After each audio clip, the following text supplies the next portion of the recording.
Thanks, Corley.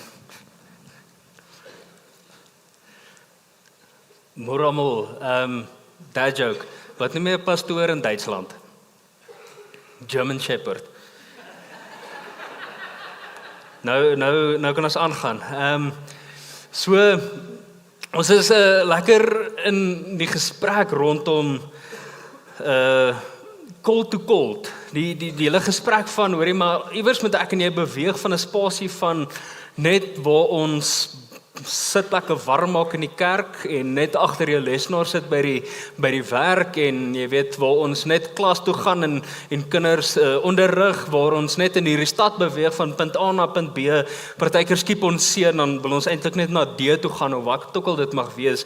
Iewers moet ek net beweeg van 'n spasie waar dit koud is, waar dit nou koud is en waar ons besef hoorie maar ek en jy is geroep. Ek wil vanoggend begin met die vraag hoorie maar as ek vir jou sê, jy moet iets splinternuuts begin doen hierdie tyd van die jaar. Wat sal jy sê? Soos in, okay, ons het 1 jaar sover. Ons gaan nou daar uitkom. Imagine, môreoggend moet jy iets splinter nuut begin. Soos in die sin van hierso is 'n splinter nuwe doelwit wat jy moet bereik by die werk, hierso 'n splinter nuwe projek wat jy moet doen by die werk. Daar is 'n taakie by die huis wat jy al van Januarie af nie begin doen het nie en môre moet jy dit begin doen. Iets splinter nuut. Een van ons beste vriende het gisteraand 20:11 het hy 'n pa geword. Hy doen iets splinter nuut vandag. So dis die konteks wat ek bedoel as jy iets splinter nuut moet begin doen hierdie tyd van die jaar. Hoe sal jou reaksie wees? Ek dink baie van ons reaksie is ja. En dan kom jy agter, okay, maar nou moet ek uiteindelik begin doen, daar's 'n nuwe gewoonte wat ek moet leer van scratch of wat ook al dit mag wees. Die meerderheid van ons reaksies, dink ek eerlikwaar sal wees is great. Dis reg, kom ons maak 'n afspraak, kom ons gesels daaroor sodra ek terug is van verlof. En as ek kyk, cool, wanneer is jy terug van verlof af? Januarie. Want kom ons wees eerlik, ons is in die helfte van die jaar. So dis einde Junie. Jy weet, die wintervakansie is om die draai, baie mense gaan dalk weg, bietjie vir verlof as jy gaan, ek's jaloers, as jy gaan, bless jou. Dink aan ons wat hier agterbly. Jy weet, energie is laag hierdie tyd van die jaar, die mense is dalk bietjie moeg hierdie tyd van die jaar, en dit is dalk so 'n plek dat dit winter is, en jy weet, mense trek bietjie dieper in spasies om warmer te wees en om nader te kan wees. En is moeilik om te dink, jy moet iets splinternuuts inwerk in jou skedule, in jou daaglikse skedule hierdie tyd van die jaar. En as ek dink, jy is hoekom hierdie laaste week van hierdie reeks eintlik so interessant is, jy is hierdie tyd van die jaar, want vanoggend gesels ons oor Jesus wat sy disippels stuur. Voor ek jou verloor, wow. Ek wil hê jy moet hoor, dis nie iets niets nie. Dis nie iets niets wat jy moet begin doen nie. Ek en jy moet net anders begin sien waarmee die Here besig is. Ek neem net anders begin dink waarmee die Here besig is. En dit was die hele hart gewees totaal en al deur hierdie reeks van hoorie maar hy's reeds besig. Hy's reeds by jou werk, hy's reeds by jou huis, hy's reeds by jou stad. Kan ek nie dit begin raak sien?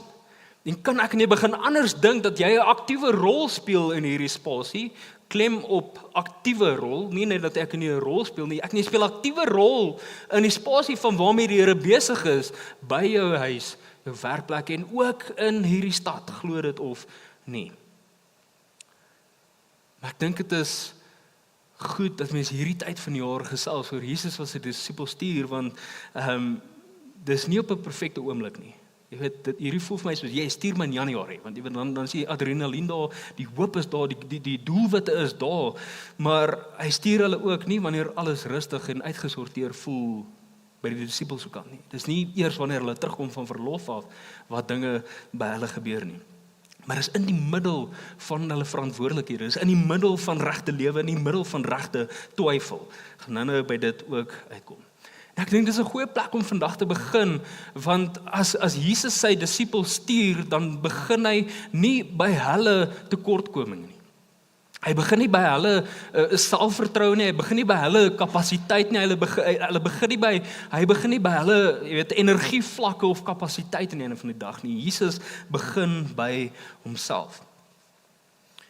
En dit is presies waarmee die Here besig is hierdie afgelope paar weke, dat ek en jy moet besef, om geroep te wees is nie iets niets wat ons op ons skouers laai nie, dis iets wat reeds besig is, dis iets wat reeds in motion is. Ek en jy moet net sien waarmee die Here besig is en anders begin dink daaroor. Eerste week het ons gesels, hoorie, maar jy is nie net toevallig geplaas in die spasie waar jy is by jou huis, jou werkplek, jou stad nie. Jy is strategies deur die Vader in daai spasie, in daai posisie geplaas. Week 2 het ons besef, hoorie, maar God is eintlik al lankal besig met iets. Ek en jy moet net inskakel waarmee hy besig is. En dis dieselfde hart vir ons as Dr. Dale Linden.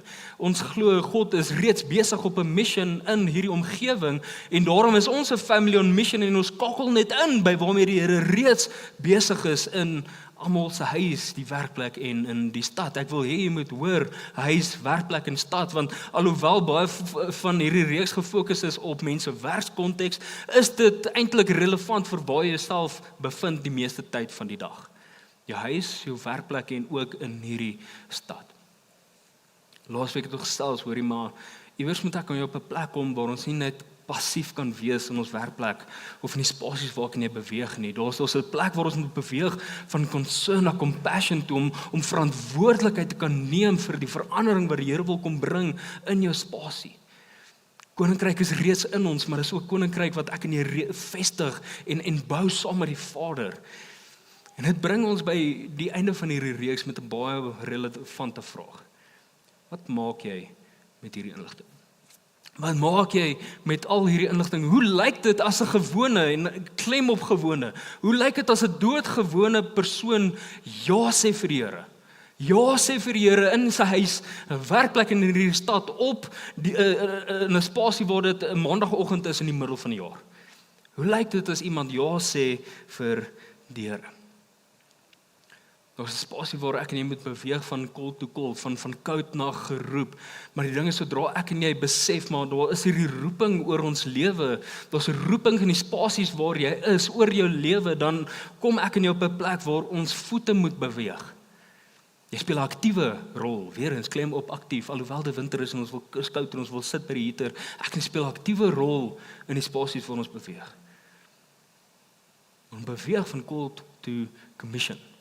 Waar ons moet beweeg van, hoorie, maar ek en jy is geroep, yes, ons besef dit en ons verstaan dit, maar dan moet ons voete beweeg na opdrag toe. En ek dink die beste plek om te gesels oor opdrag is Matteus 28. So ek wil jou uitnooi om oop te maak by Matteus 28 vers 18 tot 20 spesifiek. Matteus 28 vers 18 tot 20, dit is die laaste paar versies in Matteus. Ek gaan ons 'n oomblik gee, maak gou daar oop en lees ons saam.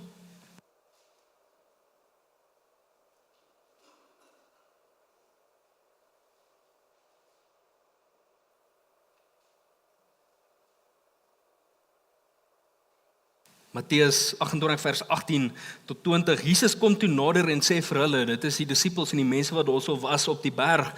Hy sê, aan my is alle mag gegee in die hemel en op die aarde. Gaan dan na al die nasies toe en maak die mense my disippels. Doop hulle in die naam van die Vader en die Seun en die Heilige Gees. En leer hulle om alles te onderhou wat ek julle beveel het. En dit is my so mooi, sê, daar's hierdie opdrag wat ek en jy het in die sin van, ons moet maak en ons moet leer, daar's 'n hart van vermenigvuldiging, van wie die Here is, moet ek en jy, hoe hy lewe binne ons, moet ons gaan leer en vermenigvuldig, sy hart en sy vaderskap moet ons vermenigvuldig in mense rondom ons. En onthou, ek is by julle al die dae tot die volëinding van die wêreld. Ons het so 'n paar weke terug gesels oor Johannes 17 waar Jesus bid en hy sê, hoorie, maar ons is nie van die wêreld, maar stuur hulle in die wêreld in. Jy weet, laat hulle in hierdie wêreld beweeg. So daar's hierdie hele konsep van, hoorie, maar ek en jy kan nie net deel wees van die wêreld nie. Ek dink as ons na hierdie skrifvers lees, dan is dit maklik om partykeer te voel, nie hardop te sê nie, want dan herken ons dit, maar partykeer te voel en te sê, maar ek wil in die wêreld bly. Jy weet, moet my nie in die wêreld instuur nie, dit is partykeer gemaklik, daar waar ek nou is. Concern is partykeer gemaklik, want sodra daar compassion is, sodra daar verandering is, dan staan mense uit, en dan beteken dit wat ons ken, en dit wat gemaklik is, word eweslik geskit. Maar hier staan dit, hoorie, maar ek het hierdie opdrag, om die Vader se hart te vermenigvuldig, om disippels te vermenigvuldig, om sy liefde, sy lewenstyl te vermenigvuldig, dan stuur hulle in die wêreld in. Wanneer ons die Great Commission lees, hierdie groot opdrag lees, dan sien ons presies hierdie skuif, hoe Jesus hierdie roeping na aksie toe hanteer. Party vertalings sê Jesus, die wêreld is nou jou sendingveld. En dit is my interessant, dit sê nie net die werkplek waar jy is nie, die wêreld, dit impliseer dit is al die spasies waarin ek en jy beweeg. Maar baie keer lees ons hier in Matteus 28 en baie van ons ken dit en jy sit dalk vanoggend hier so en sê, hoorie maar Corneille, ja, maar hy het dit vir sy disippels gesê. Hy sê dit vir sy disippels gesê en dit is vir die supergroot Christene wat daar so in daai spasie was, nie ek nie. Kan ek jou skouers bietjie kom skud vanoggend? Of jy dit glo of nie, of jy dit weet of nie, kan ek jou skouers bietjie kom skud, want ons almal ken Matteus 28 vers 18 tot 20, maar hoeveel van julle weet wat staan in vers 17? Matteus 28 vers 17. Toe hulle hom sien, het hulle hom aanbid, hoewel party getwyfel het. Dit is my fascinerend. Ek het nooit hierdie deel raak gelees nie. Dit voel soos daai een skrifvers van Matteus 18 tot 20 wat almal ken uit hul hart uit tot die vraag, maar en voor dit, dan is Matteus. Hulle het hom gesien, hulle het hom aanbid, alhoewel van hulle het getwyfel. En dit is interessant, as jy 'n bietjie Bybelstudie gaan doen en teologies gaan kyk, wat sê die skoolleerders oor dit, dan sê hulle, Matthew included this frustrating little verse. Dit is letterlik die woord wat hulle sê, dis hierdie frustrerende klein skrifvers, want die ding is, as mens kyk na vers 17, dan is dit nie 'n ideale begin van 'n wêreldwye beweging nie. Hey, off to a rocky start. Dis moeilik om disippels te maak in alle nasies, mense te gaan doop in die naam van die Vader, Seun en Heilige Gees, en mense te leer wat ons geleer het, maar hier staan dit, maar julle twyfel. Okay, gaan. En tog is dit presies na hierdie mense toe wat twyfel, wat Jesus eintlik sy opdrag gee. Hy stuur nie 'n groep met mense wat alles uitgesorteer het nie. Hy stuur nie mense wat nooit vra het nie, en hy stuur verseker nie, en hy roep verseker nie mense wat nooit, jy weet, wat net altyd geestelik sterk gaan wees nie. Hy stuur na gewone disippels. Ek wil eintlik kom sê, hy stuur gewone mense. Gewone mense. Voel jy soos 'n gewone mens? Dan is hierdie baie relevant tot jou. Dis gewone mense waar ons partykeer ook twyfel. Jy gaan nie altyd nie twyfel nie. As jy nie doen nie, kom preek volgende week. Maar daar's altyd 'n spasie wat ons onseker is van waartoe hierdie gaan. Ons is onseker hoe lyk die volgende tree. Ons is onseker hoe lyk volgende week. Maar dit wys ons dat Jesus wag nie tot mense perfek uitgerus voel nie. Hy wag nie dat ons eers maandag begin nie. Hy wag nie dat ons eers in die nuwe jaar begin nie. Hy wag nie totdat alle twyfel en moeilikheid weg is voordat hy mense stuur nie. Reg in die middel van hulle beperkings, in die middel van hulle twyfel, stuur hy gewone mense om sy teenwoordigheid te gaan vermenigvuldig. Want die krag van die opdrag lê nie in die een wat gestuur is nie, dit lê in die een wat stuur. Die krag van die opdrag lê nie in die een wat gestuur is nie, dit lê nie in my en jou nie, dit lê in die een wat stuur. Dis wat ek en jy moet besef. Daarom sê Jesus eers in Matteus 28 vers 18, hy sê, hoorie maar, aan my is alle mag gegee in die hemel en op die aarde. Gaan dan. Dis belangrik dat ek en jy die vloei en die volgorde verstaan van Matteus 28. Dit sê nie, hoorie, ek sien julle twyfel en ek sien julle aanbid, gaan nie. Hy sê, hy begin met deur te sê, aan my is alle mag gegee in die hemel en die aarde. Dan sê hy, gaan. Met ander woorde, sy gesag, dit begin by sy gesag, nie jou selfvertroue nie. Dit begin by sy gesag, dit begin nie by jou vermoëns om dit te kan doen nie. Dit begin by sy teenwoordigheid, dit begin nie by jou kapasiteit, jou energievlakke of wat jy dink jy sal kan doen of nie. Die doel van Matteus 28 vers 18 tot 20 is nie net om mense in kerkbanke te kry nie. Dit is om te gaan vermenigvuldig dit wat ek en jy weet. Dit is om te gaan vermenigvuldig dit wat ek en jy leef. It is not about inspiration, it is about multiplication. En dis dieselfde met die kerk ook. We gather to scatter. As jy nou een ding onthou, laat dit wees. We gather to scatter so that we can multiply. Ek dink dis die ding waar ons so maklik vashak, want ons hou van by mekaar kom. Ons hou van inspirerende boodskappe. Ja, Here, jy gaan ons tot Dinsdag. Ons hou van dit. Ons is mal oor die idee dat God ons roep. Dat hy my raak sien en hy's lief vir my en hy het 'n plan oor my lewe en weer dit volgende, hy sien jou raak. Hy's lief vir jou en hy het 'n plan oor jou lewe, maar die ding is, Jesus stop nooit net by roeping nie. Dit gaan altyd oor 'n opdrag. Dit moet altyd oor gaan na opdrag. Dit moet altyd my en jou op 'n plek kry waar ons beweeg. Roeping sê vir jou, jy is God se. Dis die ding wat ons baie keer mis met roeping. Roeping gaan nie oor dit wat ek en jy moet doen nie, dit gaan oor wie my en jou roep. Roeping sê vir jou aan wie jy behoort. Maar die opdrag sê, omdat jy aan my behoort, gaan dan. En dupliseer en gaan vermenigvuldig dit wat jy het in ander mense se lewens rondom jou. Mooi woorde, Corneille. Kom ons gaan kyk na praktiese voorbeelde. Ek dink hierdie opdrag, hierdie transformasie van die identiteit van ek weet ek is gevestig en ek behoort aan die Vader en omdat ek behoort aan hom, daarom kan ek mense se lewens 'n impak gaan maak, mense se lewens gaan vermenigvuldig in my bestaande omstandighede. Is presies wat mense sien in die storie van Nehemia. Dit is die verskriklikste naam om oor en oor te sê. Dit is nie baie irriterend, as ek dit so kan sê. Maar Nehemia was 'n gewone man. Hy was nie 'n priester nie, is belangrik te weet. Hy was nie 'n pastoor gewees nie, hy was nie 'n priester in 'n tempel gewees nie. Hy was nie 'n koning gewees met hierdie massive weermag nie. Nehemia het 'n gewone, sekulêre werk gehad in die koöperatiewe wêreld van sy tyd. Dit is wie hy was. Hy was die skinker van 'n koning. En sodra mens hoor hy was die skinker van die koning, dan dink ons moderne wêreld hy's 'n waiter, dalk by Burger King, want die koning, ek weet nie, baie dom dad joke, ons gaan aan. Maar in die Persiese ryk van daai tyd was dit een van die mees strategiese hoëvlakposte wat jy kon beklee. Jy was die koning se mees vertroude sekuriteitsbeampte. Hy het eers wyn geproe voor die koning die wyn geproe het om seker te maak dit is nie vergiftig nie. En hy het in die teenwoordigheid gestaan van een van die magtigste mense op aarde van daardie tyd. Hy het topvlak sekuriteit gehad, 'n goeie salaris, hy het invloed en 'n baie gemaklike lewe. Dit is belangrik dat jy verstaan hoekom ek hierdie konteks gee, want Nehemia was eintlik op 'n plek waar hy sê, hoorie maar, ek is baie happy waar ek nou is, ek het nie noodwendig verandering nodig in my lewe nie.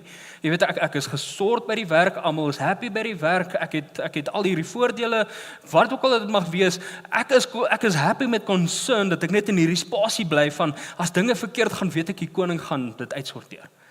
Ek het nie nodig om gestuur te word in spasie nie. Ek het nie nodig om compassion te wys nie, want sodra ek opstaan vir hierdie, dan word hierdie deel geskit en ek wil nie noodwendig dit hê nie.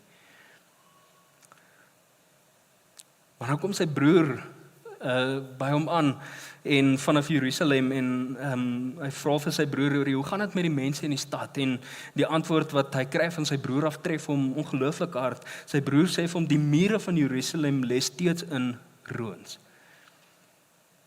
Die poorte is met vuur verbrand, die mense leef in absolute skande en vrees, niks het verander intussen nie. En dit is baie interessant, Nehemia 1:4 lees ons, hy sê, by die aanhoor van die woorde het ek gaan sit en gehuil en daarlang getreur. Ek het gevas en tot die God van die hemel gebid. Dit is 'n interessante oomblik in sy storie, want jy kan sien, hier is die oomblik waar hy beweeg van concern na compassion toe. Want dit is nie net iets wat hy hoor en dis verskriklik om te hoor nie. Eerslik raak dit swaar op sy hart, dis hierdie las wat hy begin dra. Dit breek sy hart, maar hier is die strategie wat jy moet verstaan, wat my en jou help by ons werkplek. Hy storm nie dadelik by die koning se kantoor in nie, hy begin bid. Hy begin bid vir 4 maande bid en vas hy met hierdie konteks en dit wat aangaan in Jerusalem. Bid jy vir jou werk? Vas jy vir jou werk, bid jy en vas jy vir jou gesin, vir jou huishouding, vir hierdie stad? Dit is waarmee hy begin, terwyl hy sy gewone werk doen. Terwyl hy aangaan met sy sekulêre werk, beweeg hy in 'n spasie van vas en gebed, totdat daar 'n dag kom waar hy by die koning aankom, waar hy wyn vir hom bring en die koning sien sy gesig bedroef. Hier is wat ek wil ook hê jy moet hoor. Jy sit dalk in 'n spasie, dalk by 'n huis selfs, maar dalk by 'n werk waar jy sê, maar Corneille, ek kan nie opstaan en oor God praat in my werkplek nie. Ek is bang vir dit en daar gaan te groot konsekwensies wees as ek dit begin doen. Hy het dit ook gehad. Mens lees in hoofstuk 1, dit is fascinerend, Nehemia was ongelooflik bang gewees in hierdie spesifieke oomblik waar die koning van hom vra wat gaan aan. In sy tyd mag jy nie eintlik met 'n hartseer gesig langs die koning gestaan het nie, dan sou hy doodgemaak geword het. Kan jy doodgemaak word by jou werk? Hy moes besluit in hierdie oomblik, kies ek vrees en kies ek hierdie veiligheidsspasie, kies ek hierdie gemaklikheid waar ek net kan terugstaan, of kies ek roeping, kies ek hierdie compassion, kies ek om verantwoordelikheid te neem vir wat in daai spasie aangaan by Jerusalem. 2 vers 4 tot 5 staan daar, toe sê die koning vir my, is daar iets wat jy my wil vra? Ek het 'n skietgebed opgestuur, dit is my so mooi. Ek het 'n skietgebed opgestuur na die God van die hemel en toe vir die koning gesê, as die koning dit goed vind, as u dienaar op u goedgesindheid mag reken, stuur my na Juda toe, na die stad waar my voorvaders begrawe is, sodat ek die stad kan herbou. Dit is my so mooi, hierdie 2 woorde, stuur my. Hy sê nie koning, wow, dit gaan regtig rof daar by Jerusalem, kan ons 'n komitee stig, mense bymekaar kry en dan wyd ons vir iemand wat moet gaan nie. Hy sê, stuur my in hierdie spasie, en daardie oomblik verander die hele geskiedenis van 'n volk. God gebruik nie 'n predikant nie, hy gebruik nie iemand wat in 'n kerkposisie het nie, hy gebruik 'n skinker om mure te kan herbou. 'n Skinker om mure te kan herbou, een gewone ja van iemand in sy sekulêre wêreld, in sy korporatiewe wêreld word gebruik om jy weet, 'n bonatuurlike impak te kan maak in die hele stad. Stuur my reg hier waar ek reeds is, waar ek reeds invloed het. Hy word gestuur deur sy gewone werk, wat die voertuig word vir God sy herstelplan vir 'n gemeenskap. Sy werk word 'n voertuig vir God se herstelwerk in 'n gemeenskap. Hoe sal dit lyk as ek en jy begin dink oor ons werk, oor die spasies waar ons beweeg, dat dit 'n voertuig kan wees vir God se herstelplan vir daai spasie? Met een radikale ja verander 'n hele stad. 'n Hele stad word getransformeer. Hy het mure gebou, ja, maar hy het vermenigvuldig daar waar hy was. Hy het nie net mure gebou nie, hy het hoop vermenigvuldig word daar depressie was in daai spasie. Hy het moed vermenigvuldig word daar vrees was. Hy het geloof vermenigvuldig waar daar ongeloof was. Dit bring my by jou vraag, of my vraag vir jou vanoggend, wat ons moet vra, hoorie, maar wat vermenigvuldig jy? Ons almal, hoor my hart, ons almal vermenigvuldig iets. My vraag is, wat vermenigvuldig jy? Wanneer jy by die kantoor instap, wanneer jy by jou besigheid instap, wanneer jy by die huis instap, maak nie saak waarin jy instap nie, jy los inpak, jy vermenigvuldig iets. Party mense vermenigvuldig hoop, ander mense vermenigvuldig vrees. Party mense vermenigvuldig vertroue, ander mense vermenigvuldig wantroue. Party mense vermenigvuldig lewe, ander mense vermenigvuldig verwoesting. Wat deur jou lewe vloei, vermenigvuldig iets in ander mense se lewens. Wat deur jou lewe vloei, word outomaties vermenigvuldig in die mense rondom jou. Wat vermenigvuldig jy? Ek wil hierdie band moet so lank opkom. Ek wil vir julle 'n storie vertel. Jy mag dalk dink, ja, Nehemia is hierdie prentjie van iets wat gebeur in die Bybel. Dit, jy weet, so transformasie gebeur in die Bybel. Hoe is dit relevant vandag? Ek wil vir jou 'n moderne storie vertel. Ek het jare terug hierdie boek gelees van Dare to Serve. Dit is 'n storie van Cheryl Batchelder. Ek het nooit seker hoe om vanuit te spreek nie. Maar sy word aangestel as 'n CEO van een van Amerika se grootste kitskosmaatskappye, Popeyes. Dit was so rukkie in Suid-Afrika gewees, maar sy word aangestel as een van hierdie CEO's. Toe sy daar instap, was die besigheid stikkend geweest. Dit was verskriklik erg geweest. Die aandele was op 'n rekord laagtepunt in hierdie spasie geweest en die franchise eienaars oor Popeyes was so ontsteld en woedend geweest vir hoofkantoor dat hulle begin regstappe neem het teen die hoofkantoor. So die kultuur, die koöperatiewe kultuur van die maatskappy was giftig geweest. Dit was geken vir wantroue en dit was geken vir vrees geweest. Dit was die tipiese koue corporate kultuur eintlik waarin sy ingestap het. Die mense het gedink die probleem is die produk of die strategie is die produk, is die probleem.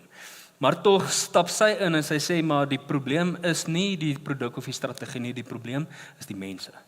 Sy het besluit dat sy nie net in gaan stap as die CEO en jy weet onmiddellik alles gaan begin verander, mense begin afdank of herstrukturering begin bring nie. Sy het gesê sy gaan haar rol as 'n leier in 'n spasie inklim van Popeyes en Jesus se rol of Jesus se hart van diensbaarheid gaan sy begin vermenigvuldig deur die totaliteit van die struktuur van die maatskappy. Hoor hoe mooi is hierdie. Dit is nie hierdie massive ding wat sy doen nie. Sy sê net hoor Jesus se model van diensbaarheid gaan ek net probeer implementeer in hierdie spasie. Elke liewe besluit wat van daai oomblik af gemaak word, word gemeet op een vraag, het hulle gesê. Hoe help hierdie besluit die mense wat elke dag op die vloer hier werk? So dit skuif weg van die produk af, dit skuif weg van die strategie af, dit fokus op hoe het hierdie invloed op die mense wat hier werk. Sy het vir hoofkantoor gesê die sukses van daardie dag af word gemeet aan een ding. Hoe is hulle besig om in mense te belê? Mense wat op werk spesifiek te belê. Dit is die franchise eienaars, maar ook die mense wat net kos bedien. Die sukses word gemeet oor hoe is hulle besig om daai mense te dien en te ontwikkel. Hier's wat sy gedoen het en hier's wat ek wil hê moet hoor, hoe lyk 'n moderne storie van transformasie? Sy het radikale integriteit ingebring, deursigtigheid en die doelbewuste opbou van leiers as die hooffokus van die besigheid gemaak. Dit is wat sy vermenigvuldig het. Sy het integriteit vermenigvuldig, sy het deursigtigheid vermenigvuldig en sy het leiers vermenigvuldig.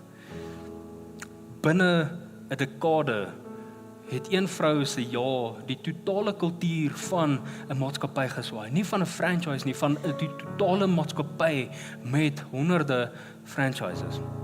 Die wins het opgeskiet, die aandeleprys het ongelooflik gestyg, maar die grootste wonderwerk is dat die kultuur van vrees, wantroue het verander na 'n kultuur van wederwysige respek en waardigheid.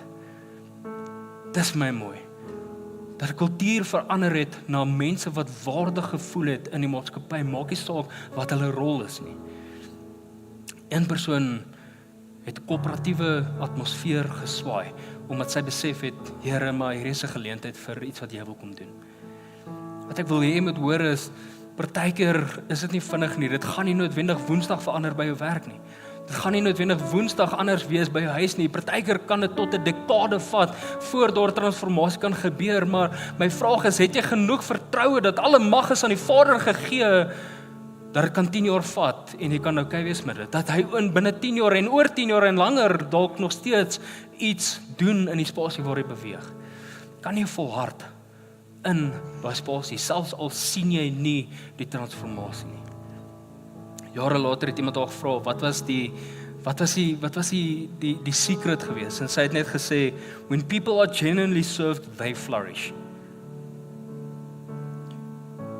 Johannes 13 vers 35, for when you demonstrate the same love I have for you by loving one another, people will know that you are my disciples.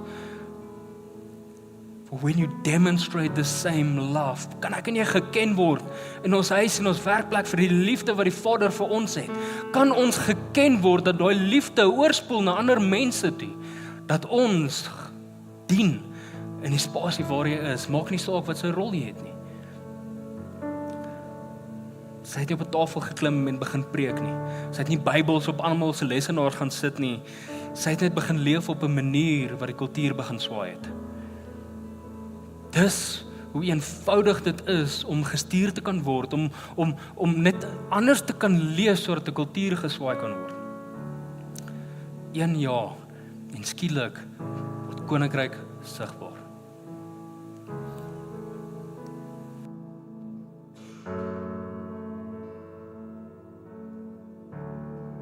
Ja, 1 jaar en skielik word koninkryk vermenigvuldig. My vraag is, wat vermenigvuldig jy? Vermenigvuldig jy hoop? Vermenigvuldig jy vertroue? Vermenigvuldig jy demonstrasie van liefde? Vermenigvuldig jy vertroue in die spasies waar jy beweeg?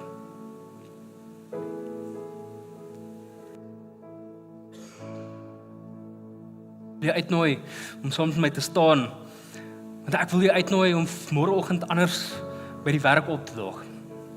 Aan 'n ander manier te dink, om te kan sê, hoorie, maar ek stap in 'n spasie van vryheid in, van Jesus wat my gestuur het in die spasie, en net konteks, hy stuur jou nie eers môreoggend nie, hy het jou al reeds verlede maandag gestuur. Maar kan ek en jy met 'n bewustheid van ek wat gestuur is in 'n spasie in beweeg, dat ons kan gaan vermenigvuldig in die spasie waar ons beweeg, sodat oor 10 jaar ons stories kan vertel van boeke wat geskryf is deur mense wat ja sê en nie instap in hulle rol nie, maar kom dien in hulle rol. Ons gaan vandag afsluit en vir maatskappye bid. Ek het laasweek hierdie uitnodiging gemaak om jou besigheidskaartjie te bring vanoggend. Ek hoop jy het jou besigheidskaartjie gebring, want ek wil hê dat jy jou besigheidskaartjie vanoggend hier voorkom ingooi. As jy nie vanoggend jou besigheidskaartjie hierso het nie, hierso is kaartjies op 'n tafel met potlode. Kom skryf jou maatskappy neer. Die spasie waar jy werk, dis nie noodwendig net as dit jou maatskappy is nie, daar waar jy jouself bevind daagliks. Skryf dit neer. Dalk is dit selfs jou huis wat jy nie by 'n werkspasie en wat jy aktief by jou huis betrokke is. Kan jy dit volgens kom neerskryf en hier ingooi en kan ons vir dit kom bid. Kan ons dit doen?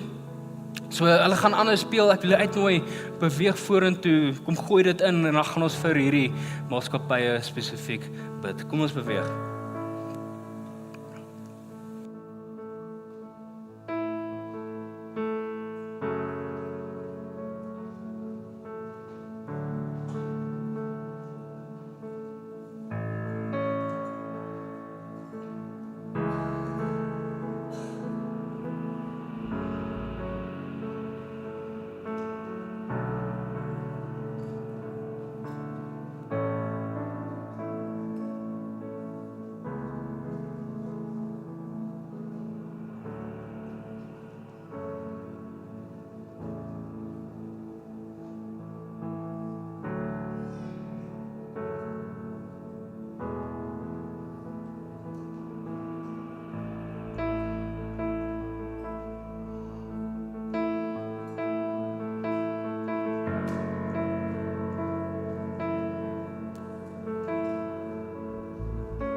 so eenvoudig, die antiklimaks van die einde van die reeks is, jy is gestuur, vertrou hom nou.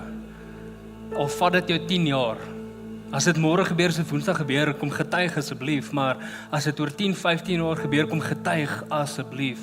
Kan jy hom vertrou vir die volgende journey? Nou is dit so eenvoudig as moontlik waar ons eintlik net wil kom salf en mense dink ek canola olie, die krag lê nie in hier, die krag lê in hom. Amen. So ons gaan hierdie spasie eintlik net vul en sê hoorie maar selfvertroue vir Dr. Dou Linden of vir dit wat die Here wil kom doen in hierdie spasie spesifiek. Ons gaan in 'n oomblik in 'n worship song ingaan wat praat oor stuur my. Selfs wat Nehemia gesê het en ek wil vir jou sê as jy nou op die spasie is nie, moenie dit sing nie. Want as jy hierdie gaan sing en vra Here stuur my, dan gaan hy vir jou stuur. Maar tog sê hy vir jou, selfs die wat getwyfel het, is ook gestuur.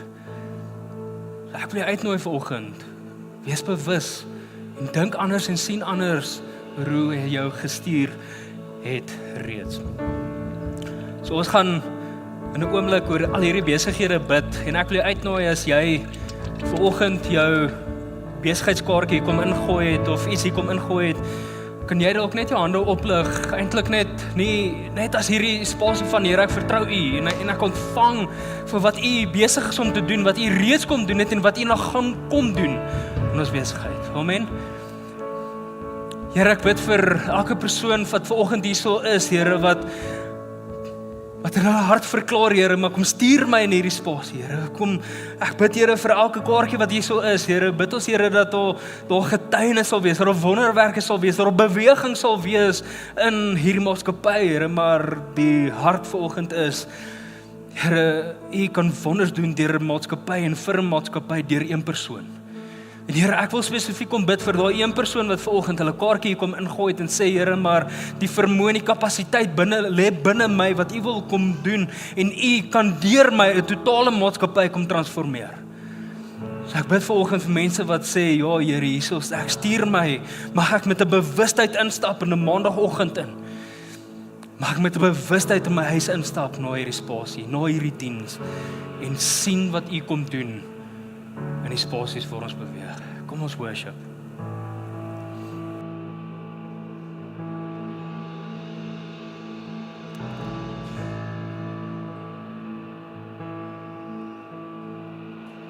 Die liefde van Jesus in my,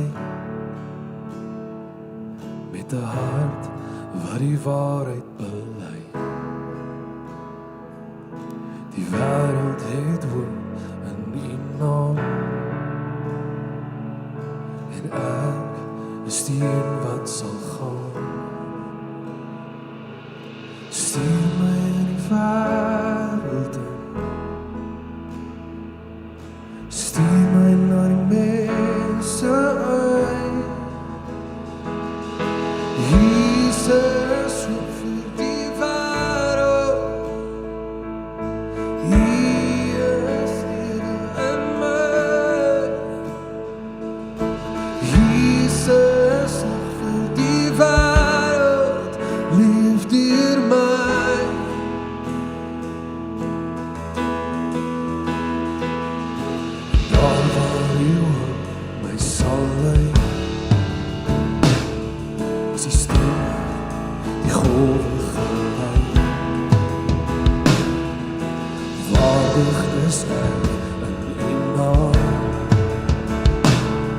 waar U roep, Here, daar sal ek gaan. Oh, stuur my in die wêreld in,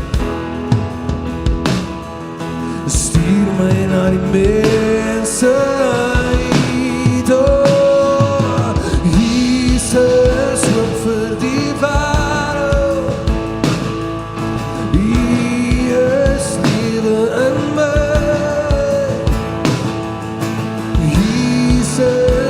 Vir die wêreld, leef deur my, Jesus. Oh, Jesus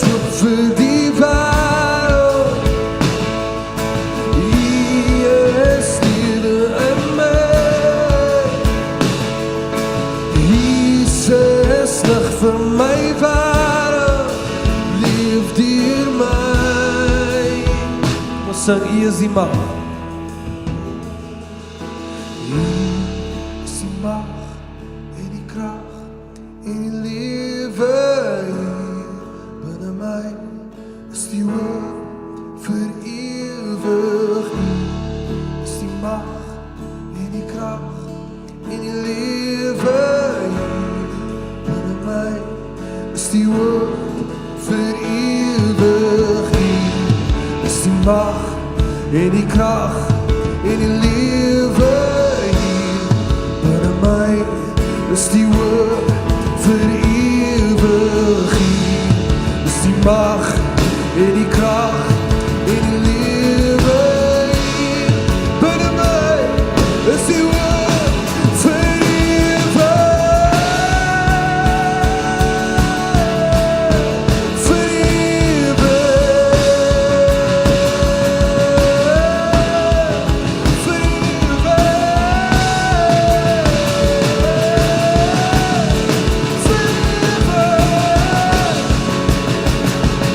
Vir sing Jesus, roep vir die wêreld.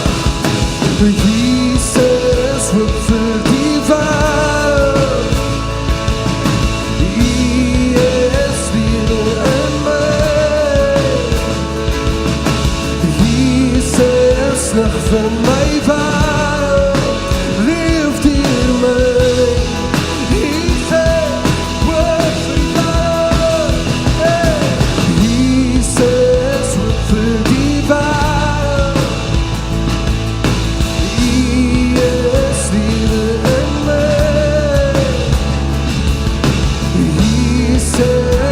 van my wêreld, leef deur my. Kom ons verklaar hier, stuur my in die wêreld in. Stuur my in die wêreld in. Stuur my na die mense uit. Sing dit weer. Stuur my in die wêreld in. Stuur my na die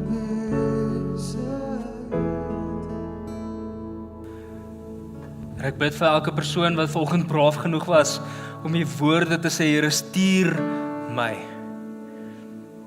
Ek bid, Here, mag daar getuienisse kom van hierdie oomblik wat 'n paaltjie is waar ons dalk net kan plant en sê, ja Here, mag hierdie oomblik wees waar ek ja sê vir wat U wil kom doen, maar dalk weer ja sê vir wat U reeds besig is om kom doen, Here. Ek bid, Here, vir geloof, Here, ek bid vir vertroue, ek bid vir geduld, Here, en ek bid vir dat alles sal volhard in die spasies, Here. Maar ek bid, Here, mag hulle weet die werk wat U begin het en hulle sal U deursien tot die dag wat ons voor U staan. Dankie vir die stories wat op pad is, Here. Amen. Wil jy uitnooi weer eens na hierdie kursus volgende Saterdag toe. Hierdie is 'n intense kursus waar ons jou wil deurvat, hierdie leerskool om jou te help ontdek, hoorie, maar wat is dit wat die Here jou voorroep? In die spasie van kerk, in die spasie van die huis, maar ook in die werkplek. Ons gaan letterlik toetse doen wat wetenskaplik bewys is volgens data. Hier is die spasie waarin jy sal floreer. So asseblief, scan dit, kom in hierdie spasie in en mag ons jou bemagtig met die Here se plan en sy hart oor jou en mag ons jou net help om bewus te word van dit. Amen.